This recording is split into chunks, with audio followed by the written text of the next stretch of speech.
bakka inni si kaayee amanee si yaadatutti lesaa jaalataa insaakiri jarjartee kaatini eekadhu guyyaasaa waaqayyo yeroo taatu dhufee du'a boolla kaase dhaabiinsaa waaqayyo yeroo taatu dhufee isaak nama kenne nama gogameessaa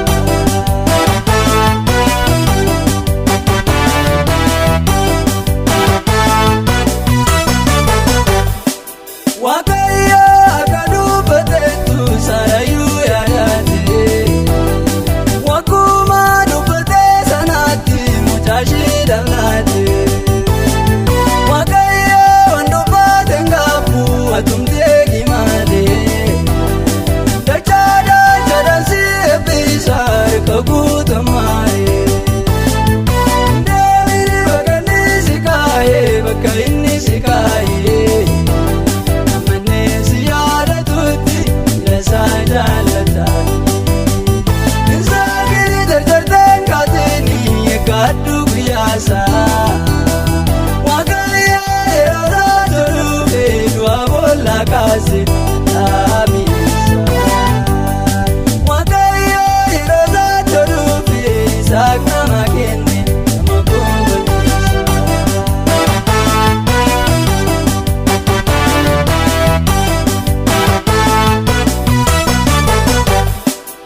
iddoolee gadi beendemiini namaaf dhiqaatu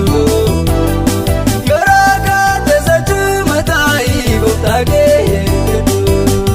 bakka inni si kaa'een deemiini waan si kaa'eef qaba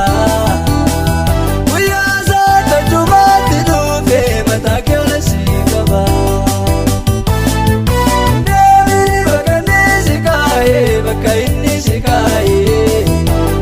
amanee si yaadatutti lesaa jaalataa insaakiri jarjartee kaatini eekadhu guyyaasaa waaqayyo yeroo taatu dhufee du'a boolla kaase dhaabiinsaa waaqayyo yeroo taatu dhufee isaak nama kenne nama gogameessaa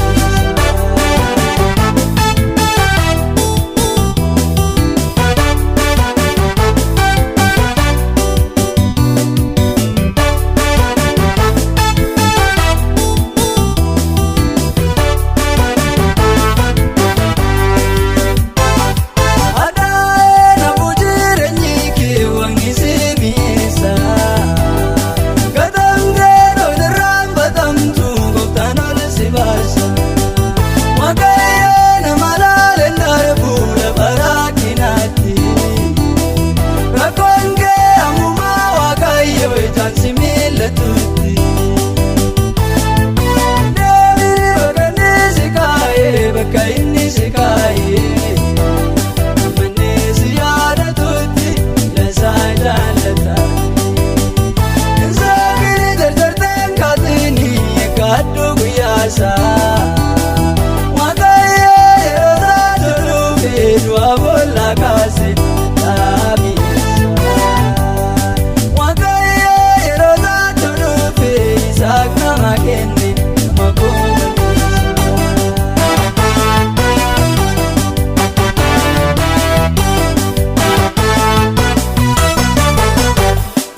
chunguruun jireenya keetii yoo sitti baay'ate dhugaan kee jalatee hinaafu harka waaqayyooti akka biiftuu barii ganamaa fuula kee si ibsa watumaa dinni jaansi laalu boojuu kee deebisa deemini bakka inni si kaayee bakka inni si kaayee amanee si yaadatutti lesaa jaalataa insaakiri jarjartee kaatini eekadhu guyyaasaa waaqayyo yeroo taatu dhufee du'a boolla kaase